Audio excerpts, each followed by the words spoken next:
have a little plaque on my desk at work that says, "They may not remember your name or what you said, but they will remember how you made them feel." And that resonates in so many areas of my life, Yeah. particularly with our NICU journey, other than, some of our primary nurses and our primary pediatrician. I couldn't tell you the names of a lot of the people, including the child life staff that we worked with, but I do 100% remember how they made me and my husband and my older son feel. I saw it at the hand washing station at the entrance of the NICU. I see it in the playroom during medical play bingo. I see it near the fish tank in the surgery waiting room. There is a powerful unspoken language between two parents who have never met, but know in their deepest soul what the inside of a children's hospital feels like. It is joy and it is grief. It is love and it is fear. It is miracles and it is loss. This podcast exists to tell these stories. I'm Katie Taylor, a very proud child life specialist, and it is my honor to be your host of Inside the Children's Hospital.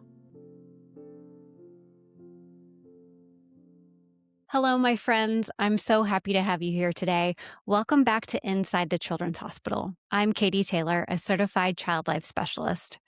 I have been sitting with this conversation for quite some time now, and what keeps me coming back is something that Anna, our guest, said at the end of our conversation. She said that her son Vincent teaches everyone around him to embrace the hard things, to walk into unknown situations without fear. And when she said it, I thought it was so profound because that didn't just come from Vincent. It came from something that she was doing over and over again for years. Today, my guest is Anna. She is a mom from South St. Paul, Minneapolis. She has two boys, Jackson, who is 10, and Vincent, who was her micro preemie and is now 3.5 years old. Anna's pregnancy was really typical up until about 20 weeks when she noticed some lab work that she was looking at and noticed that her own liver enzymes were elevated. Her provider did not catch it. She brought it up herself. And that moment of self advocacy was really a foreshadowing of how much she was going to do that moving forward. She ended up getting in an ambulance and going to the hospital for what she thought was going to be just to control her blood pressure. She ended up staying there for 3.5 weeks in antepartum. Her son Vincent was born at 25 weeks and 3 days. So he was a micro preemie. Anna had never met anyone who had had a baby that small before or even had a NICU stay. She didn't know what to expect from who she was going to meet on the care team into what was going to be a part of her recovery from a C-section. And what followed was a NICU stay that would test her. It would also reveal something incredibly profound. And that's what it means to be listened to and seen as a partner from a care team, a primary nurse who became her lifeline, and a child life specialist who didn't even know that Vincent had an older sibling, but was able to meet and help provide sibling support. And then there was the Ronald McDonald House that fed their family, that steadied their family. And even though they lived in the same city as the hospital, they were able to spend the night so close to Vincent. This is a conversation that shows you what the best of pediatric care and neonatal care can look like. It also talks about the gaps. It talks about what happens 2 years after discharge and what she discovered after scrolling through her son's chart. That Vincent had been diagnosed as medically complex all along, but was never something that was communicated to her. In our conversation today, we talk about sibling bonding in the NICU and why Anna is so passionate about believing that families should bring older siblings into the NICU, and why that early connection is exactly why she believes her boys share such an unbreakable bond. We talk about what self-care looks like while you're in survival mode and about what it means to be a parent to a child who looks like he's thriving but still carries a complex diagnosis. Anna brings such an important perspective because she has a background in healthcare quality, and she sees healthcare from the side of the bedside and also the side of looking at patient charts. We talk about advocacy and what it means to be the parent who catches what got missed. If you are a parent who is newly in the NICU or you've been recently discharged and you're walking without a roadmap, without anyone in your circle who has done this before, this story and this conversation, this podcast is for you. I feel like Anna is going to feel like you've got a hand on your shoulder with another parent who is a little bit further down the road from you and is still post discharge navigating the complexities that come with that when you leave the hospital. If you're a healthcare professional, a nurse, a child life specialist, a doctor, a social worker, the things Anna shares about what made the difference for her family and what she wishes would have been different are worth carrying into your work today. She talks about how she remembers how every single healthcare professional, she remembers how they made her feel, even though she couldn't exactly remember all of their names. Here is my conversation with Anna. My name is Anna Massell, and I live in the Midwest, just south of St. Paul, Minnesota. I have lived in the Midwest my whole life. I have a family of four, so it's myself, my husband Brandon, my oldest son Jackson, who is 10, and my micro preemie, who is now 3.5, and his name is Vincent. We also have a male dog named Luigi and a male fish. So a lot of Anna, testosterone about in our home. you need your girl time for sure. You got to get a girl fish. Yes, ma'am. Oh my goodness. Okay. Well, I'm hoping throughout this interview, Lindsay, who edits our podcast, is also from the Midwest. And so she'll say a few words every once in a while that give me that Midwest feel. So I'm looking forward to hearing this from you. Walk us through, I guess, the beginning phases of your introduction into medical motherhood with your micro preemie. What was your pregnancy like and all that kind of initial experience? My pregnancy was going well right up until the 19, 20-ish week mark, when noticed on my labs that I had very elevated liver enzymes. And the provider actually didn't even mention it at my OB visit. So I brought it up, which led to an immediate transfer via ambulance to hospital. Oh my gosh. At which time they proceeded to try multiple medications, to bring both my blood pressure, which was skyrocketing, down, and to address the liver enzyme issues. I had multiple hospitalizations, which ultimately led to a 3.5 week stay in antepartum where I wasn't on bed rest. So that was interesting because got to get up and move around the hospital and go for walks every Good day, to which was stop. cool.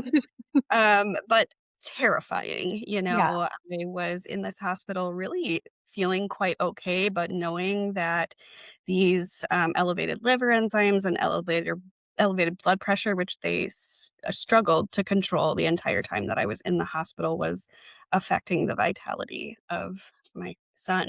And so, we were fortunate. I'll say that we ultimately knew he was going to come early, and the staff in Antepartum prepared us very well. I was in a hospital right next to our children's hospital, and so my husband and I were able to go and visit the NICU and meet the NICU staff prior to our son's arrival. Actually, What was kind of yeah, what incidentally, was 3 days prior to his arrival and what that morning looked like. I had been hooked up to monitors all night long. They were seeing dips and spikes in, the monitors for my son, and, they said it could be any day, we just don't know. And I had heard that throughout my entire hospitalization, so I was like, "Okay, more sitting and waiting." Well, that turned into a MFM doctor that I had not previously met coming into my room at about 6 in the morning and saying, "Call your husband, you're having this baby today." wow. Uh, So, yeah, So I immediately called my husband who was already at work and said, "You need to be here by noon today, baby's coming." And I was 25 weeks and 3 days, which I was grateful to have made it to that point, but also absolutely terrified because I didn't know anyone who had had a preemie, let alone a micro preemie. I had never been in a NICU previously other than our tour. Um, and I was a new mom. This was my first biological kiddo, and so not only did I not know what to expect from the NICU journey, but I also didn't know what to expect from the postpartum journey, and a C-section was not something that had been mentioned to me prior to that day. oh my gosh. What worked for you in terms of Did the NICU tour help ahead of time? Did having the doctors come in and explain things ahead of time, was that helpful? How did you process information and then formulate questions? Especially because, your case is that you found your own labs to begin with to bring it up, so you kind of learned, "Oh, I'm gonna have to advocate and step up for myself this entire hospitalization." Yeah, I will preface that with my background is in quality and process improvement in healthcare, and I had served previously in an outpatient setting as a patient advocate. So I had a little bit of that background to kind of understand and navigate the healthcare system in general. And I also had taken coursework in physiology and in medical terminology. And so I had a step ahead of many others in that regard that I really understood the inner workings. Of the hospital system and the healthcare system. And my mom was a nurse in many different capacities, both inpatient and outpatient at Mayo Clinic for 46 years. So I also had her background to lean on, to understand what to expect. But Okay. that NICU tour, I was so grateful for that because it not having ever been in a NICU prior and not having ever seen a baby hooked up to a million monitors and things, not that we obviously for patient privacy reasons got to visit any patients, but Right. naturally you walk by all the rooms and you can just see. It really gave me a sense of, okay, here's what we're in for. And I am the type of person that and my husband too, just kind of go with the flow. And so we relied on my mom's expertise and on prayer. And I will say, on that very first visit, Child Life Oh, came to good. visit us. Mm, They knew that we had an older son because he had visited me in the hospital in antepartum. mm. And so they were right on time to prepare us and prepare him for what was coming and what would happen and what he would see. And that was so incredibly helpful, because that was another big concern of ours is how is our older son going to understand and process this? Yeah, I feel so much for you, being separated from your oldest son during that antepartum period, and then going through a complete, you know, traumatic event, no matter how prepared or unprepared you may be. Having a child and having them go into the NICU is traumatic. And then you go home and you get discharged, and then your son is like, "Yay, mom's home," and then you leave again, and then you come back, and so there's so many things that disrupt the normal routine for you, for your son, and there's a lot to manage. Yeah, it was, one of the scariest times of my life, and my husband would concur with that. But I was so grateful for the team that we had behind us, the child life specialists, the social workers. We had a wonderful nurse from night one who agreed to be one of our primary nurses. And that was such a blessing. She really had a headspace of how do I help this family understand what they're going through? How do I reach beyond the medicalese and put this in terms that they can understand? How do I support them both inside and outside of the NICU? She was the one that connected us with Child Life and connected us with social work.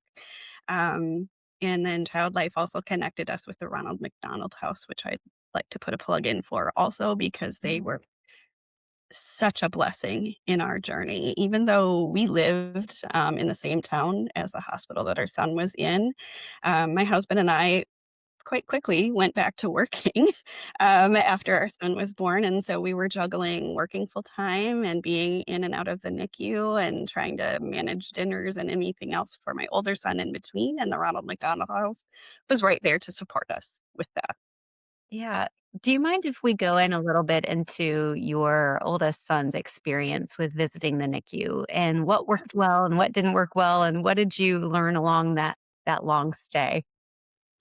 Yeah, what worked really well was for us to talk at home after each day's experience to really understand his emotion around what he was experiencing. And Child Life gave us some cues to look for in terms of switches in emotion and depressive symptoms, those types of things if they came up.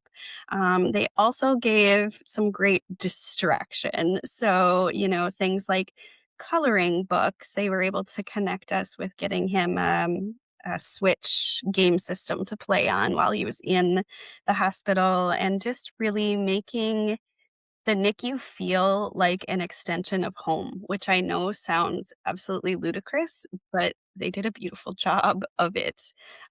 For him, particularly, he was never fearful. He was never um, like overly concerned, that his brother wasn't going to come home. He was comfortable with the doctors talking to him and the nurses talking to him. And they encouraged him, his care team and our primary nurse encouraged him to be involved in his brother's care so he could also feel like my brother is a human being that I can also help take care of despite the fact that he's teeny tiny, hooked up to a million machines, and he's in the hospital. I can touch him, I can talk to him, he can hear me, all of those little things that might be questions that he had, they were right there to answer them every time, and it wasn't always in person. They Yeah. had a lot of printouts and things that we could take with us and read at home, or they would talk to the nurse prior to when we would come in for the day and give her some cues to talk to us about, and so it was a really well integrated team, I'll say that, and we were blessed, in that regard. Wow. Yeah, you can never underestimate the power of those little things. When I worked in the NICU, I had this dinosaur that I sent home with like a band on it, the O2, a whole bunch of things that Yep. the sibling's brother had on. And every time from then on that the sibling would refer to the hospital, it was like, "Oh, he's seeing Dr. Dinosaur today," and it was just this kind of normalization, playful moment in something that could feel really scary and overwhelming. And it's so you don't need to underestimate the power of these tiny little things that can make a really big difference for kids and families. Yeah, Um, really I like I the way that you phrased that, a playful moment. They did that some of those things for my son too, where he got to have his own wristband and try on a nasal cannula and hear his heartbeats and, Yeah. he got to they were able to set it so you can't actually change the controls on the, ventilator, but you could touch the buttons and hear them make noise and, all those things, and just Wow. each little thing made him feel a little more comfortable every time we went to visit and really feel like this little teeny tiny thing here is a human. That's my brother. Yeah, the bonding can start in the NICU, and I think there can be that misconception, like, how will it be when, a sibling comes home? And it's like, well, we can start the relationship before you get home, and in fact, that's the best way to do it. Yeah, it made me really sad to hear. We got a couple of comments from nursing staff that they don't see a lot of older siblings in the NICU. And I know that there are multiple reasons for that. Yeah. But if, I could give one tip to child life specialists, I would say really encourage families to bring siblings and to start that bonding in the NICU because my sons have an unbreakable bond now, and I can 100% say that that started when Vincent was in the NICU.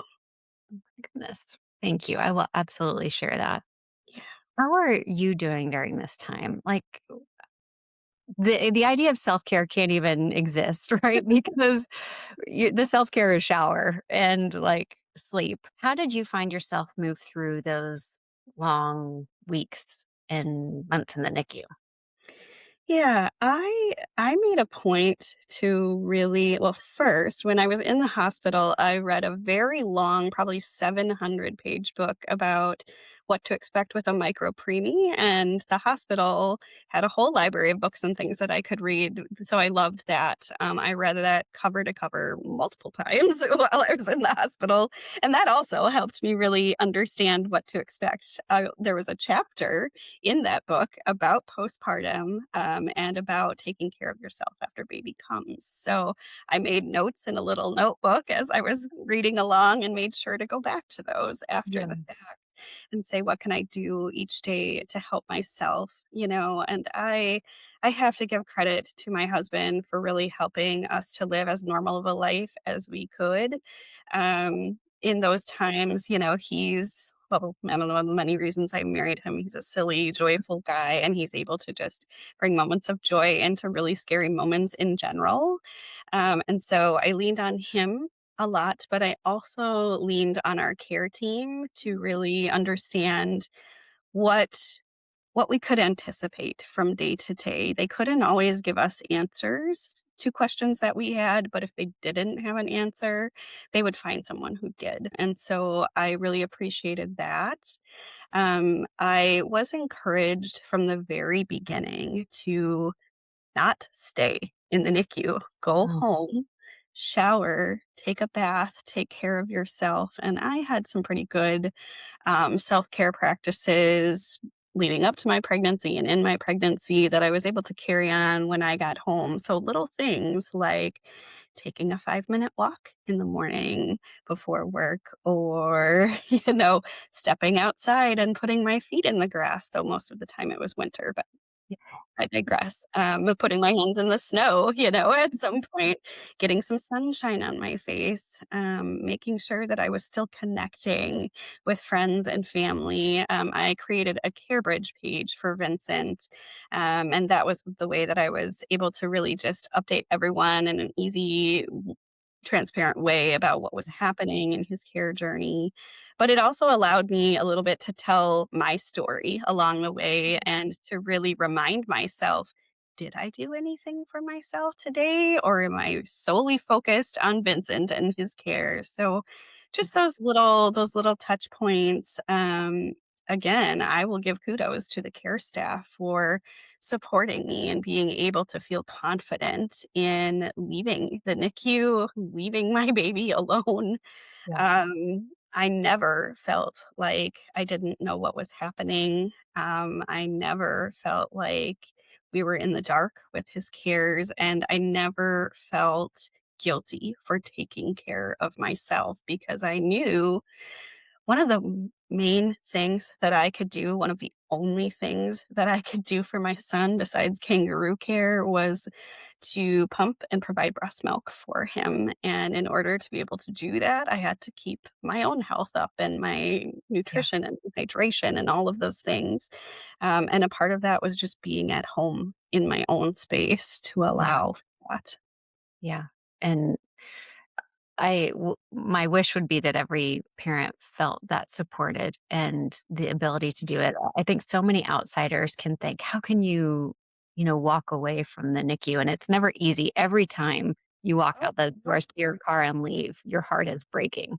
But it is absolutely. what's best for you to have that sleep. And it gave me the first couple times. Mhm. Oh, yeah. It certainly was scary, but that fear was always met with loads of information and support, from multiple people on the care team, so I can't And how blessed we were, to have a care team that really understood life outside of the hospital as well as within its walls.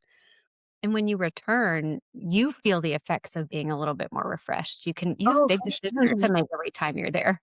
It's not Yeah. just you're sitting there. Sometimes you're sitting there and reading, but sometimes you're making really big decisions with really big impacts and outcomes.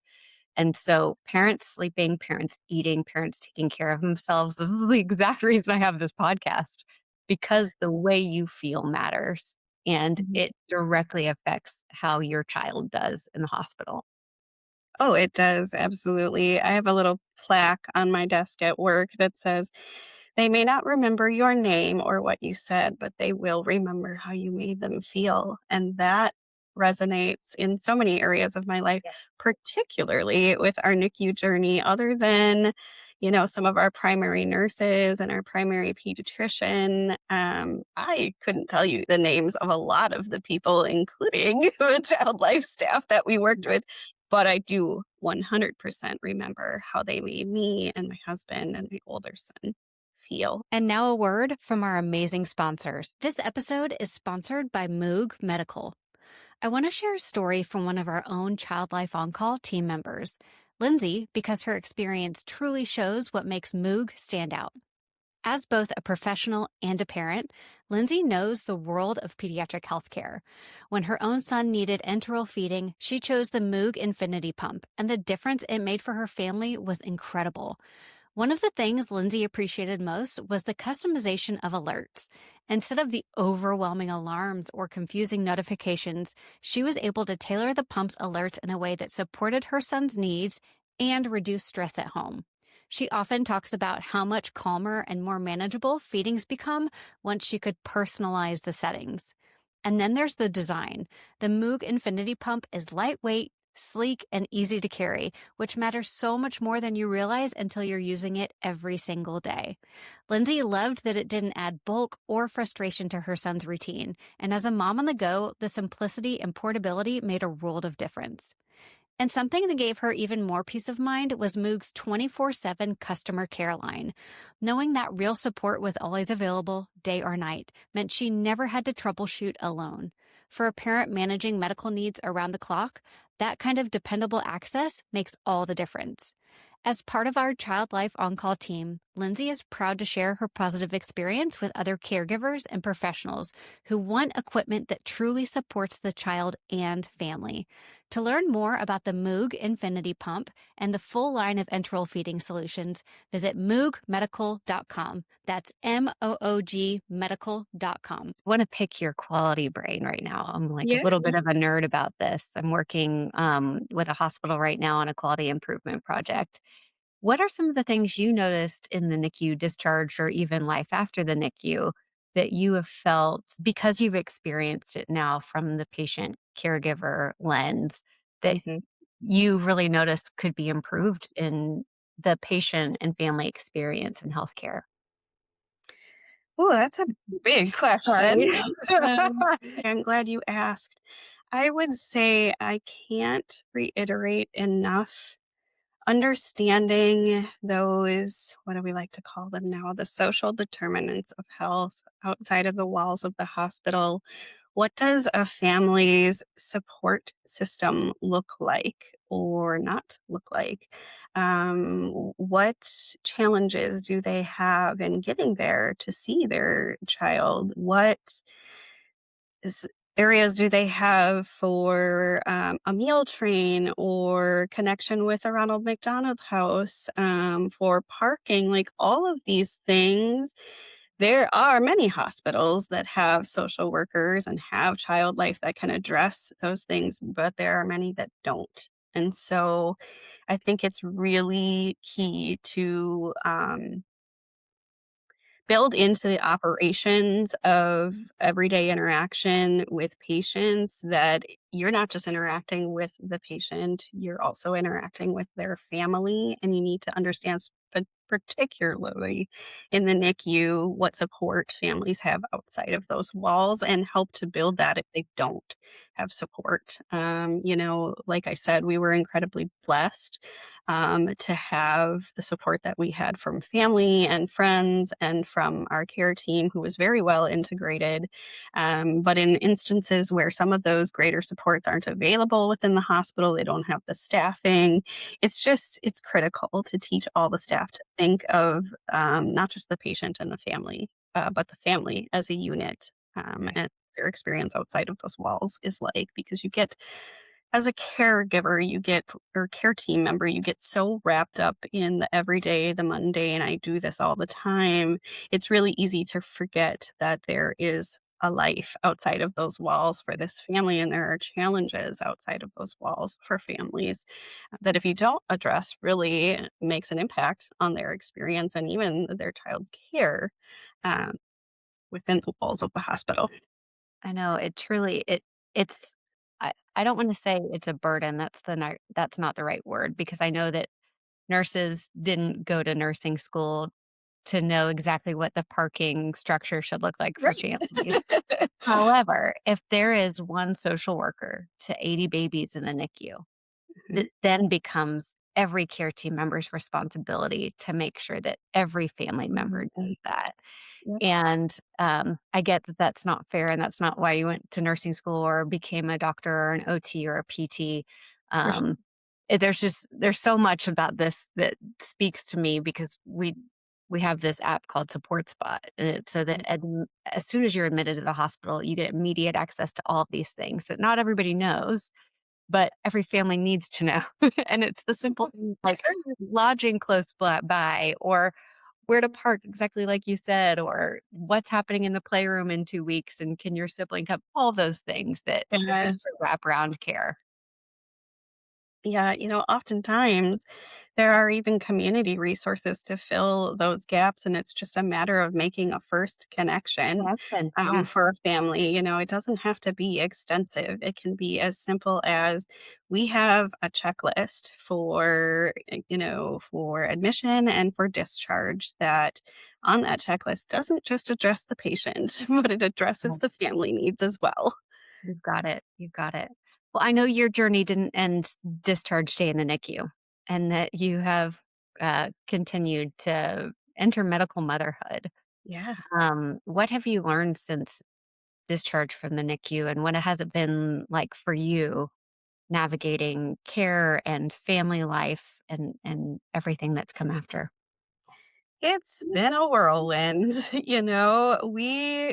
I will say we didn't really understand that our son had been diagnosed as medically complex when we Mm, left the NICU. And that label brings a whole nother layer of complication in terms of how he is viewed as a patient and what supports are or aren't available. And so I wish I had known that, one, from day one, that he had that quote unquote diagnosis. right. But, for multiple reasons, not just for the trajectory of his care, but so that I, as a parent, could look and find resources on my own to support myself in the role of a parent with a medically complex child, right? I was really good at finding my own resources, connecting with March of Dimes, connecting with all these Facebook support groups for NICU moms, for Midwest NICU moms, all of these things, and many of them I'm still connected to this day. But I didn't know, and there's been a little bit of a gap, I'll say, in finding resources for mothers who have medically complex children, but you don't see those complexities with the blind eye. So, for my son specifically, he has chronic lung disease, and that affects the way that he interacts with the healthcare system. It affects his propensity for illness. He's had a number of hospitalizations since he first came home from the NICU related to his underdeveloped lungs. And, he was fast tracked, thankfully, through the ER because he had that diagnosis, which I had no idea. I just thought, "Oh, okay, he's a preemie. Maybe that's why we get rushed through?" Right. Um, and When did so you actually find out about that he diagnosis? was almost 2 years old, and I was just scanning through his chart, trying to recall some of the details about his growth chart, actually, and saw it as a diagnosis on his problem list, and I thought, "Hmm, no one has ever mentioned that. That's interesting because I would never have equated him to be medically complex myself. Right. But when I think about it, and as I got to researching it, like what is behind that diagnosis, it makes a Yeah. lot of sense. Mhm. And so I just wish that I had known sooner. And it would have allowed me to connect with other resources sooner, so that I could feel seen and felt and heard as a parent with a medically complex child. And even though my son doesn't neatly fit in that box, there were still areas where I felt like nobody understands what we're going through or what I'm going through as a mom. And I would have had other people to connect with that do understand what we're going through and what Yeah. that looks like. Even just things as simple as how we interacted with daycares Mhm. and the complexities around finding a daycare for a medically complex child. If I had been able to ask other moms, what questions should I ask as we're looking for daycares? Yeah. That would have been beautiful because that was not on the list of questions that came from Parent Aware or from our county about when you're thinking about daycare. Um, Right. you know, just those types of things. So I to this day, I feel like we're a little bit of a misnomer, my son and I, in the Yeah. medically complex world because Yeah. he's doing trajectory-wise and, with meeting his milestones, he's doing so much better than what anybody anticipated. He is ahead of the curve for most of his milestones, for his speech, he's running, jumping, talking, all the things. He no longer has oxygen. But he still has that diagnosis and it still affects his care. He still has a lot of specialists that we see, and that's just not the normal trajectory of somebody that has a child who's born full term. Right. And so, it's just understanding those variabilities and where do you fit as a parent, and how do you help your child and their sibling understand those complexities outside of the NICU. Mhm. Absolutely. What would you say is, and this is going to be a very hard question. Okay. I'm just preparing you. I'm ready. What are some of your, it's going to be hard for you to choose, some of your favorite parts of being Vincent's mom? And maybe something you've learned about yourself that you didn't know before this experience. Oh man, that's a loaded question. It is. And I'm sorry. No, that's okay. One of my favorite parts of being Vincent's mom is his resilience. He just shines a light and teaches people all around him, even without words, to embrace the suck. you Yeah. know, to go into unknown situations without fear, to really just live every day with a smile on your face and to look positively at what's to come. It's silly to say that because he's 3.5, but I see the way that other children look at him interacting with the world around him, and he builds confidence, even without words, in other children and even in adults. They will say, I can't believe he did XYZ or he tried XYZ. And it gives me an opportunity to share where that resilience came from. And I absolutely equate that to his NICU journey and all that he went through early on in life. It built this unwavering resilience in him. And it's such a joy to watch him impart that on others and on the environment around him. So that's probably my favorite part about being Vincent's mom.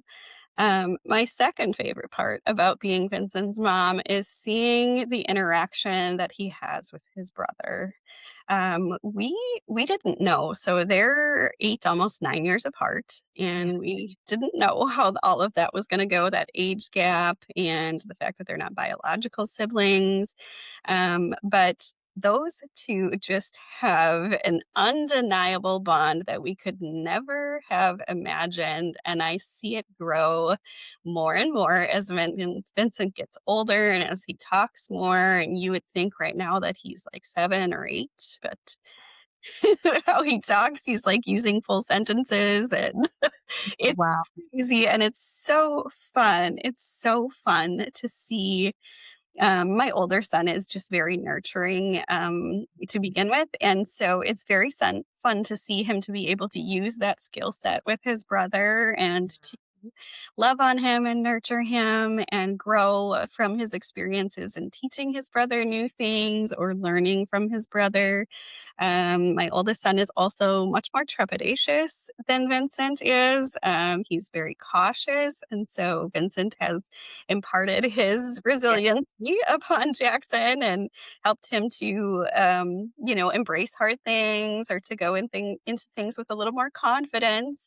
And so it's just so fun to see the two of them interact and learn and grow from one another outside of anything that we teach them. Yeah. Oh my gosh, what a beautifully balanced relationship it Yeah, sounds like. it is. It truly is. It's they say that we're a mirror of our kids, right? Like that we can see parts of our personality in them. And as you're describing the resiliency of Vincent, um, I can't help but see that in you because of everything that you've been through. And it's really amazing. So, sure, his resilience is from the NICU and all that he endured, but it's absolutely from watching you. I can see that Thank totally. you. I appreciate you saying that. Absolutely. Well, I have just loved getting to know you, and thank you so much for sharing some of the hardest parts, really, that life can offer. Mhm. Um, are there any other resources? And I got to get the name of that NICU book, that micro preemie book, the 700-page one Yes, yes. that we'll list as a resource. You mentioned March of Dimes. I think you mentioned Parent Aware. Mhm. Other resources that you love, Facebook groups, anything that's coming to mind that you want other families to know about? Oh, there's so many. We connected Yeah, with Hand to Hold as yeah. well, which was a beautiful resource. I'll They're put actually based another. out of here in Austin. They Oh, started didn't know that. it. How Yeah. fun. Yeah, I will put another plug for the Ronald McDonald House because There they we were go, Ronald McDonald. such a Mhm. blessing to us, and to our son as well. I would be remiss if I didn't mention Child Life because they were such an integral part of our journey and our oldest son's journey, and really just connecting us with all of the other resources that were available in the hospital and in the community. While we did have social work on board as well, it truly was the child life specialists that were thinking outside the box for us and helping. Oh, I know someone who is in this club or this group or this support group. And Mhm. yeah, so, and there was a mother support group that was local inside the NICU that they connected me with. That was super helpful. Wow. Um, so I'm grateful. I'm grateful for that resources, and I wish every hospital had that. So I share your podcast and your resources with everyone I know and all the groups that I'm on, people that are just entering their NICU journey, particularly those that are in more rural hospitals. Wow. It's what you've built is incredible. Well, thank you. Well, Anna, you're now such an important part of that, and we get to share your story and what you've been through, and I know that other people will find value in it, so thank you for being with me today. Yeah, thank you. It's an honor. For those of you who are joining us today, I am not a doctor. I'm not a therapist. I am a child life specialist. And the suggestions and tips and resources that I talk about with parents on this podcast may be great for you and they may not be right for you. So, the most important person you can talk to about getting support is your care team, your doctor who knows your story and your child's story. So, regardless of maybe what I mention or what other families mention here, we're not licensed therapists, we're not doctors. We're having a conversation about what the parenting journey has been like. So, please keep that in mind as you listen today.